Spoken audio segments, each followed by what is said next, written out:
After my educated youth husband insisted on taking my disabled daughter away, I realized he had also been reborn.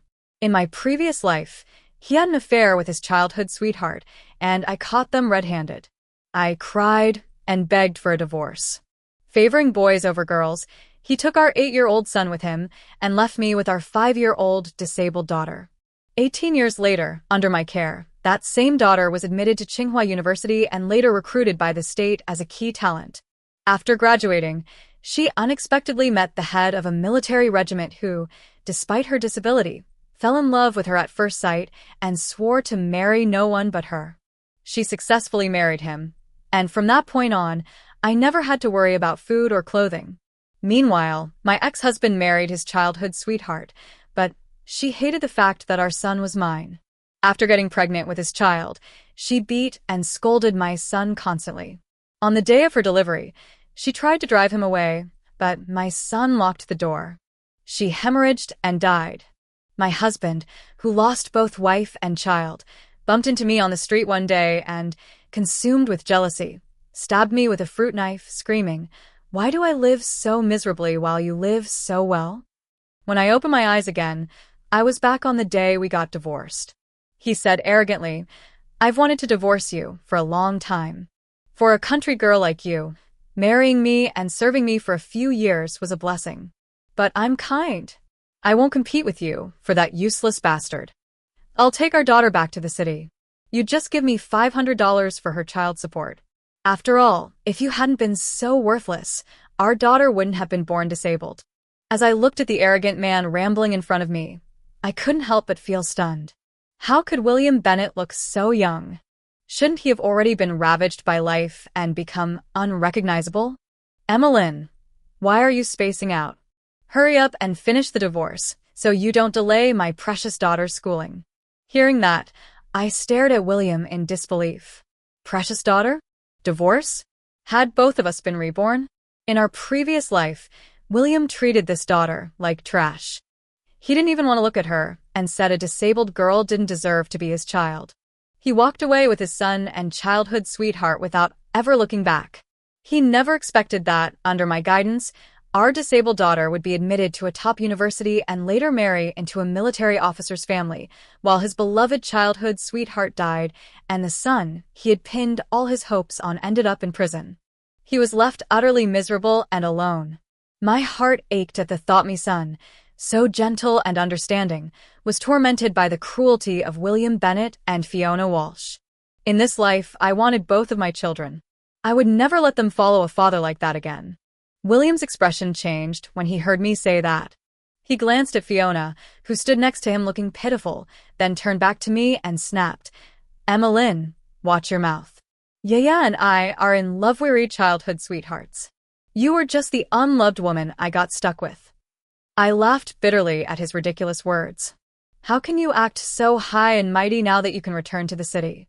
Weren't you the one who used to whine to me every day about not earning enough work points and begged to marry into my Lin family? His face flushed with embarrassment. He opened his mouth to say something, but was interrupted by a small voice. "You're not allowed to talk about my dad like that." Looking in the direction of the voice, I saw my daughter glaring at me, full of resentment. She turned and clung to William. "Daddy, Hannah wants to go with you. Hannah loves Daddy the most." William straightened his back proudly and looked at me smugly. "See? Your precious daughter said she wanted to be with me. You don't even know how to be a mother. Your daughter despises you." Yes, I truly didn't know how I was a mother. In my last life, I gave her everything, and in return I got a daughter who resented me. I swallowed all the pain alone. If that was what she wanted, then this life I'd let her go and let her enjoy her happy family with her dear father. Mom, I want you. You're my only mother in this life. I don't want anyone else. A small warm hand grabbed mine as my son's sweet, innocent face looked up at me. I couldn't hold back my tears. Let anyone else have the ungrateful daughter. This life, all I wanted was for my son to be happy and healthy. I wiped my tears and looked at the so-called happy little family performing across from me. "William Bennett, did I give you permission to act like this? Don't forget that you and Fiona Walsh are having an affair. If I report you, the two of you will be paraded through the streets." You might end up sleeping in a cowshed in the great northern wilderness. William and Fiona's faces instantly turned pale. After a long pause, William finally stammered, "We're still husband and wife. Do you really have to go that far?" "Fine. I won't ask for child support, just give me Hannah." I sneered. "You don't want child support? Then I'll double it," I said, waving my palm in front of him. 500. Not a penny less. He snapped. "That brat isn't worth that much. If you insist on taking money, I'll take him too." The way he looked at our son made my blood boil. Without thinking, I slapped him across the face hard. His cheeks swelled instantly. "Bad woman. You stole my dad. I hate you," Hannah screamed. Before William could react, she stumbled out of her wheelchair and clung to him. "Daddy, Hannah will blow on it. It won't hurt." Watching their loving father-daughter display, I took a deep breath and shut my eyes. "I'm not asking anymore, I am giving you an ultimatum.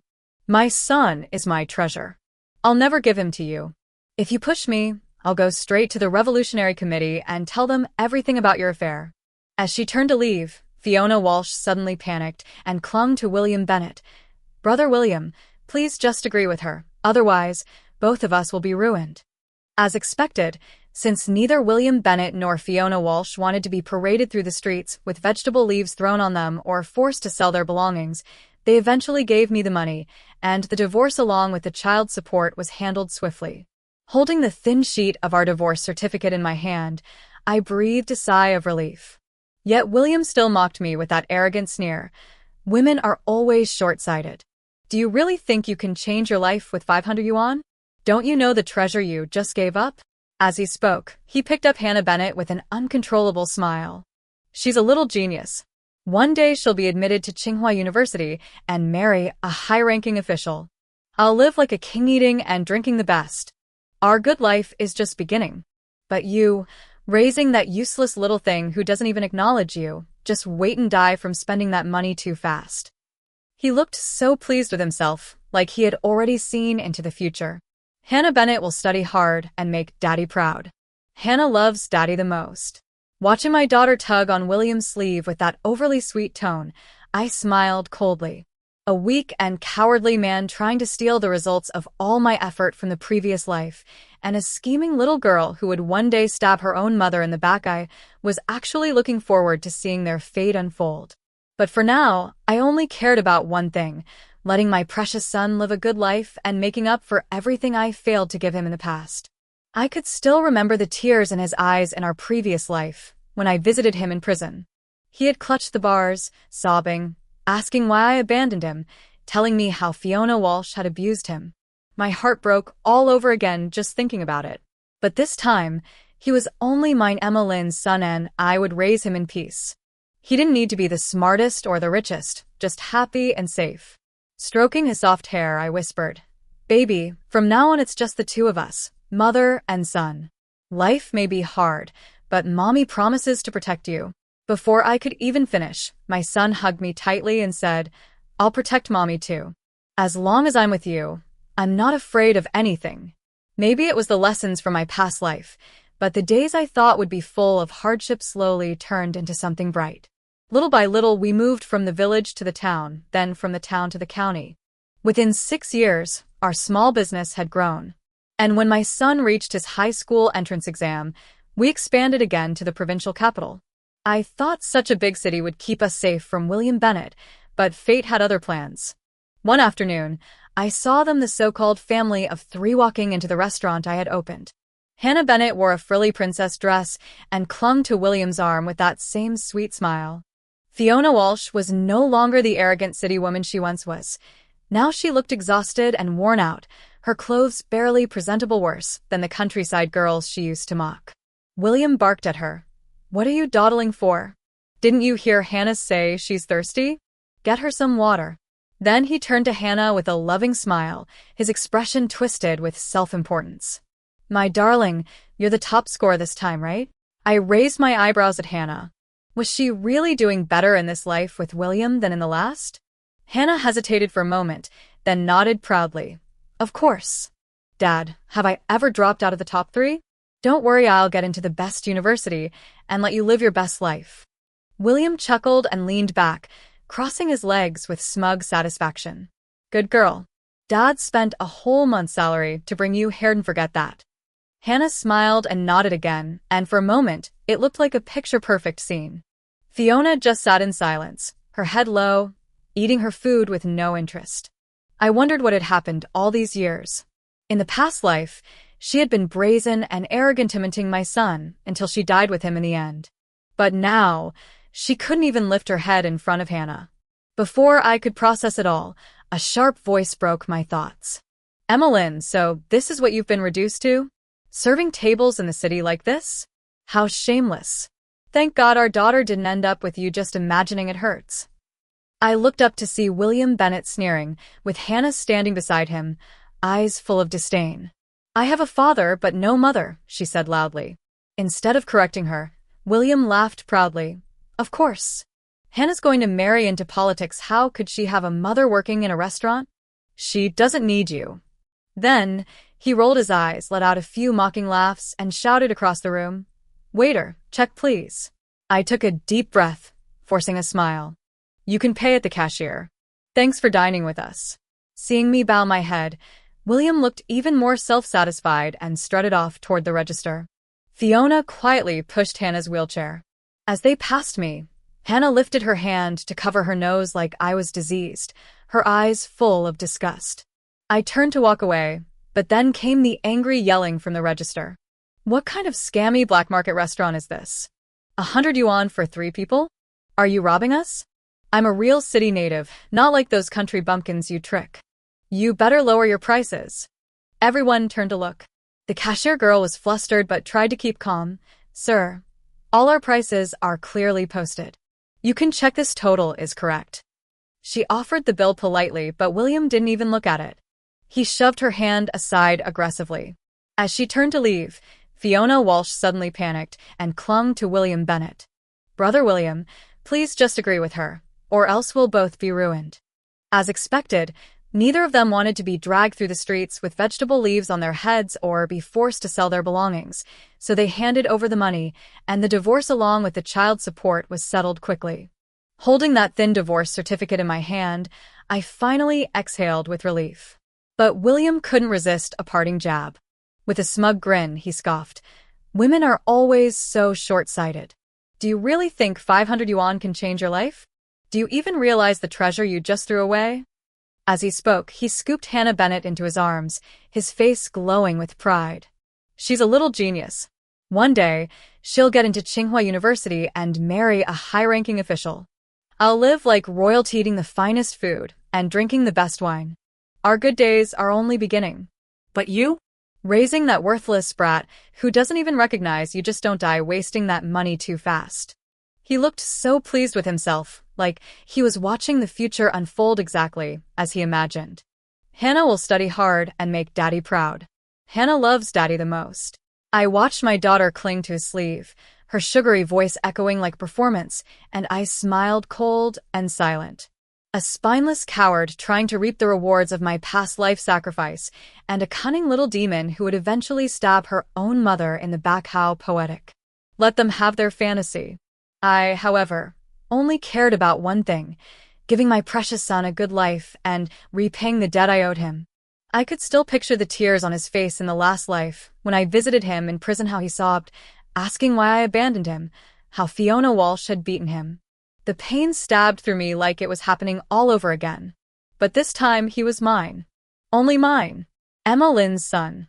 He didn't need fame or fortune just to grow up safe, happy, and whole. I stroked his hair gently. From now on, it's just you and me, baby. Life might be tough, but Mommy's going to take good care of you. Before I could even finish, he wrapped his little arms around me and whispered, I'll take care of Mommy too. As long as I'm with you, I'm not afraid. Maybe it was everything we had already endured, but the hard life I expected started to shine in its own way. Bit by bit, we moved from the village to the town, then from the town to the county. Within 6 years, our little business had grown, and by the time my son was preparing for his high school exams, we had already expanded to the provincial capital. I thought the city was big enough that we wouldn't cross paths with William Bennett again, at least not anytime soon. But fate clearly had other plans. One afternoon, I saw them, the perfect family of three, walking into the restaurant I owned. Hannah wore a flashy princess dress and clung to William's arm with her saccharine smile. Fiona, though, looked like a ghost of her former self, haggard, in half-worn clothes, no better than the girls who had once been sent down to the countryside with her. William snapped at her the moment they stepped inside. "Why are you dragging your feet? Didn't you hear Hannah say she's thirsty? Hurry up and get her some water." Then he turned to Hannah with a sickeningly sweet smile, his whole face twisted with pride. "Sweetheart, you're the top scorer this time, right?" My brows arched slightly. Could it be that Hannah really was doing better in this life than in the last? She paused for a second, then puffed her chest and said, "Of course, Dad. I've never been out of the top 3. Don't worry, I'll get into the best university and make your life even better." William chuckled smugly, crossed his legs, and nodded. "Good girl.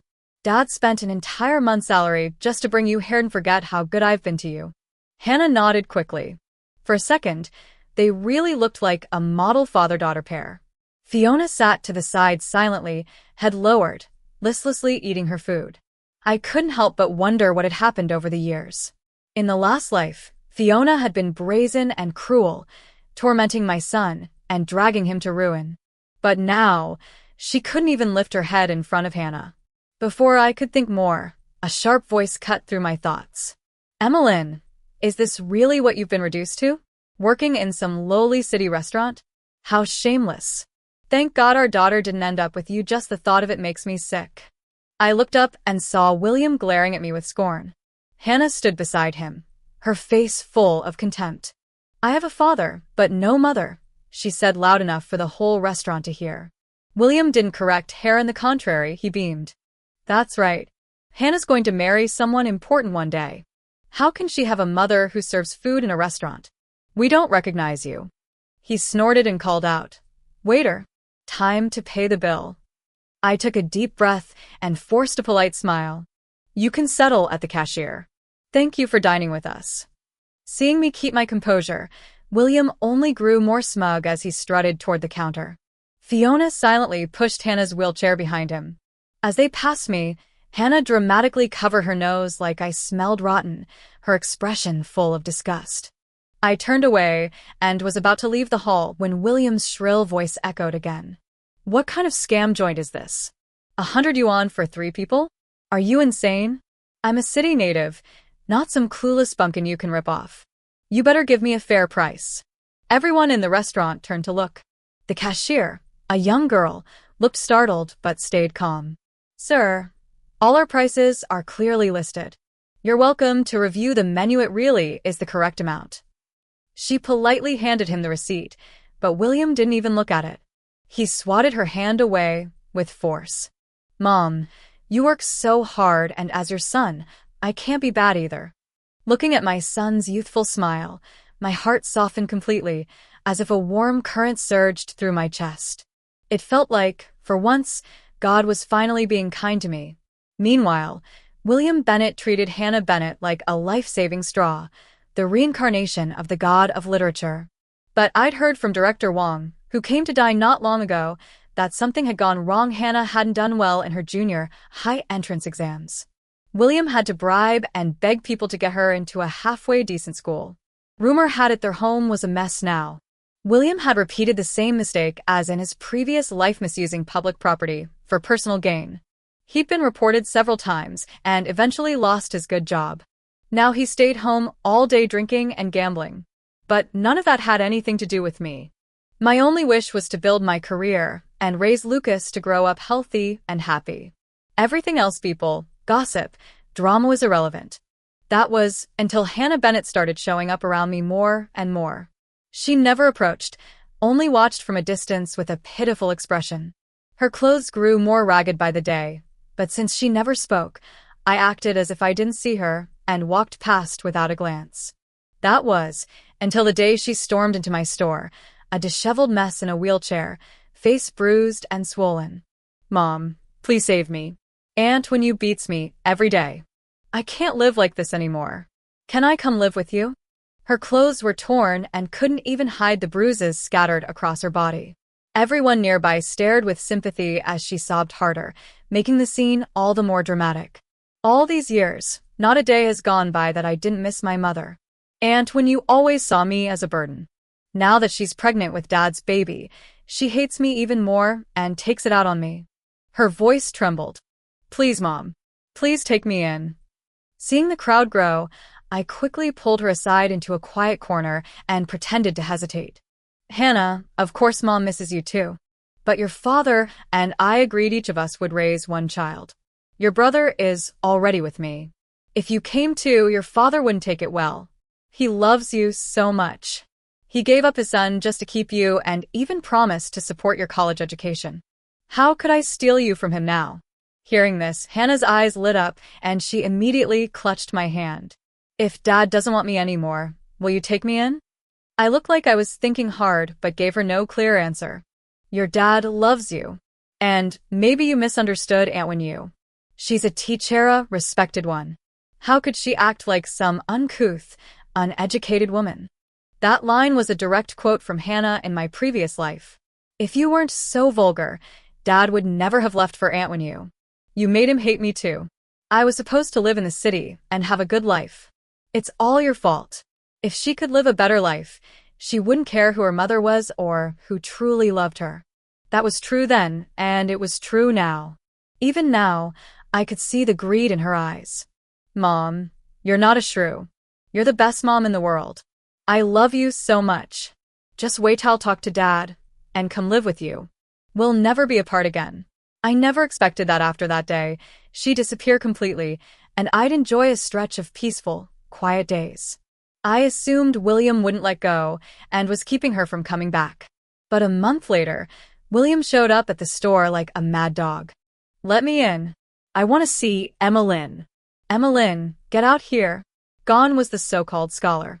His white shirt had yellowed, his hair greasy and matted like it hadn't seen water in weeks. But his hatred was unmistakable, like he wanted to rip me apart. Emmeline, it was you, wasn't it? I blinked, confused, and he exploded. Did you put Hannah up to this?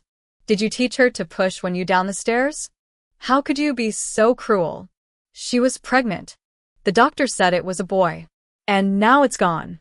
You think this is funny? I must have been blind to ever marry you. That's when I realized how serious the incident was Hannah had pushed when you down the stairs. Don't think for a second that you'll get custody of Hannah now. I'm going to be the father-in-law of a military commander. I'll raise Hannah myself. You better get rid of any ideas. His arrogance made me laugh. William Bennett, do you even know your daughter? You think she's some innocent little angel?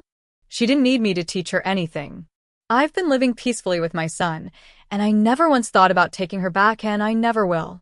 I only have one child, Lucas. As for Hannah, whether she goes to college or gets married, it has nothing to do with me. Even if your life turns out great, I promise I won't interfere. But since you're so worried, here's a piece of advice. If you really love your precious childhood sweetheart, go home and take a closer look at your darling daughter. William froze, his brain clearly trying to process what I'd just said. Stop spewing nonsense. I know my daughter. She's sweet and innocent. She'd never do something like this unless you told her to. You better pray when you is okay, or you're going to regret this. With that, he stormed off. It wasn't until a month later that I pieced together what had really happened from the gossip of customers who came to eat. Turns out, when Hannah Bennett returned home, her plan was to stage a dramatic event so William Bennett would hate her and cast her aside, allowing her to move in with me naturally.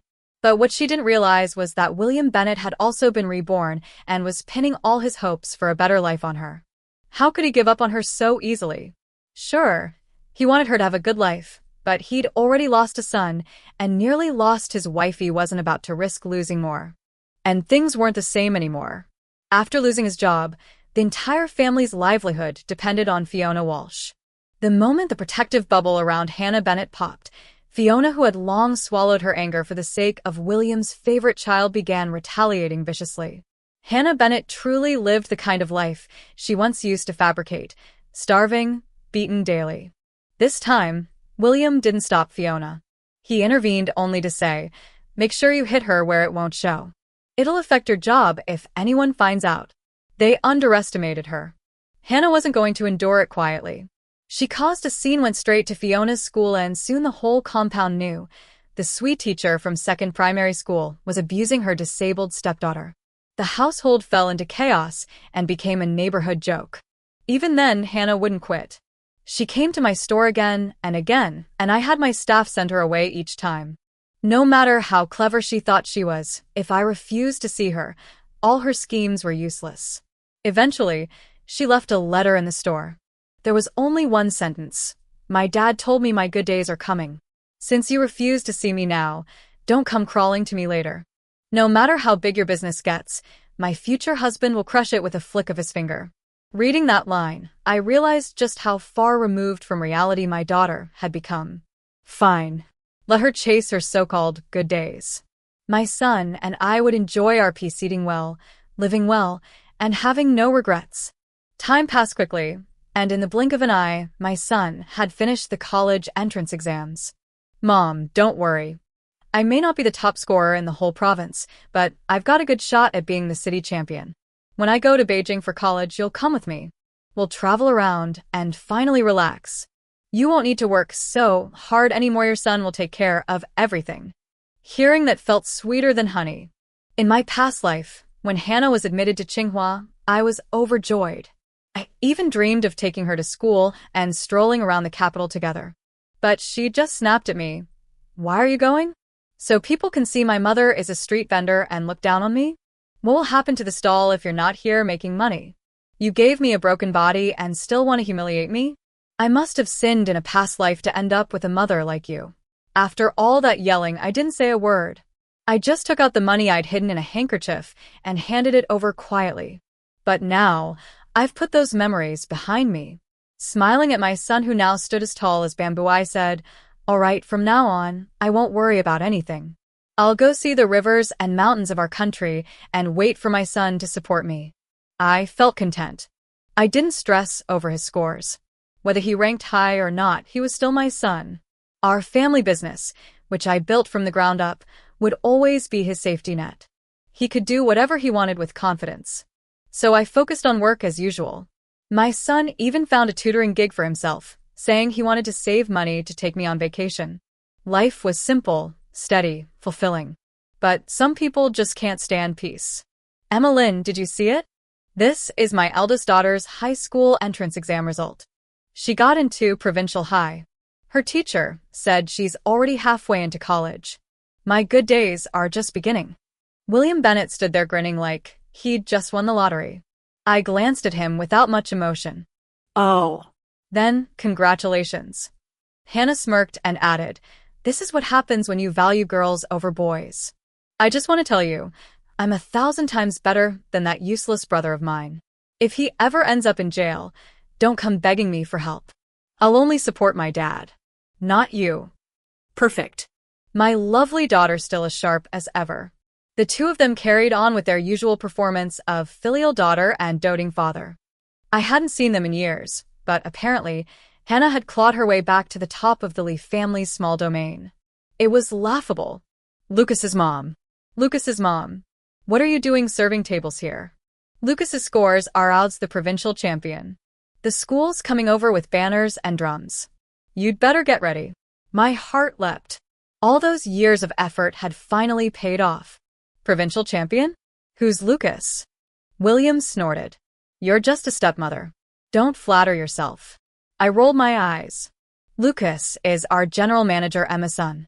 He's always been brilliant and respectful.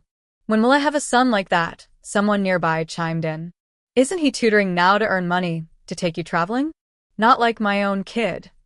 Before I could respond, Lucas walked in. Mom, I didn't let you down. I did it.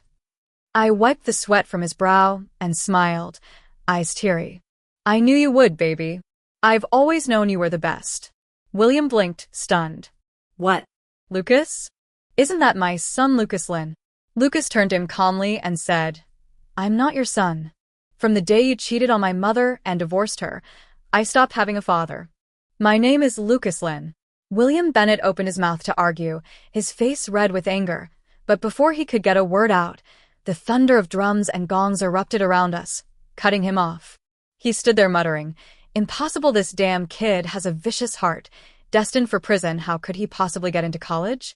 This can't be happening. Then he staggered away like a drunk, leaving Li Huan frozen in disbelief, and Hannah Bennett and Fiona Walsh standing nearby, ready to mock someone else's downfall.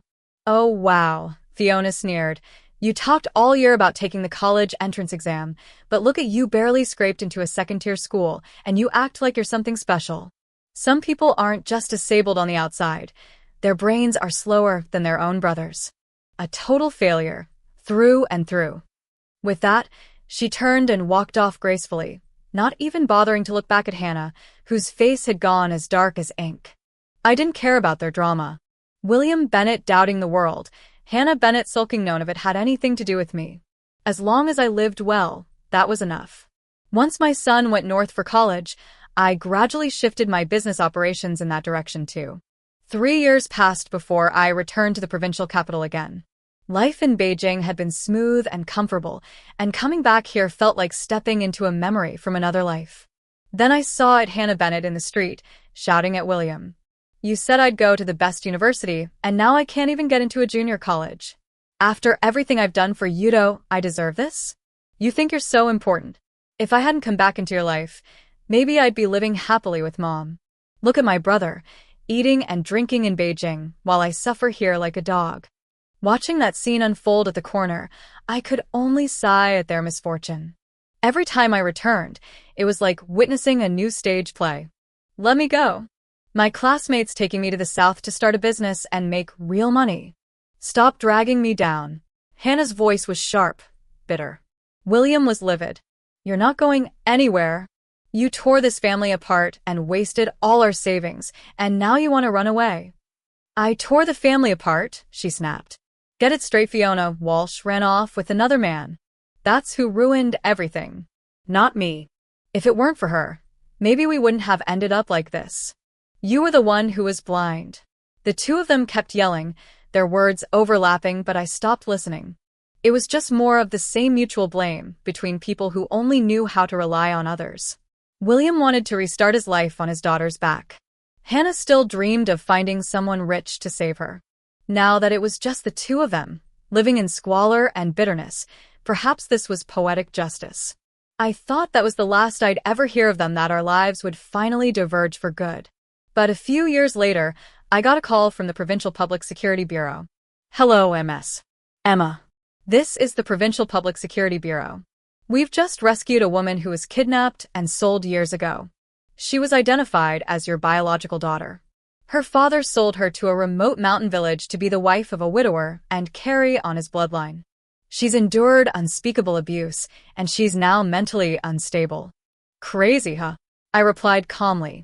Then send her to the nearest psychiatric hospital. I'll transfer the money. The officer on the line hesitated, clearly not expecting my coldness. After a moment of silence, he added, We were in the middle of a national crackdown when it happened.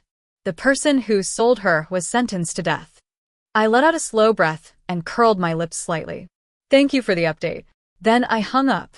What a beautiful ending. God really is the best screenwriter. This time, he let the good people thrive and the wicked suffer. And to be honest, I couldn't have written it better myself.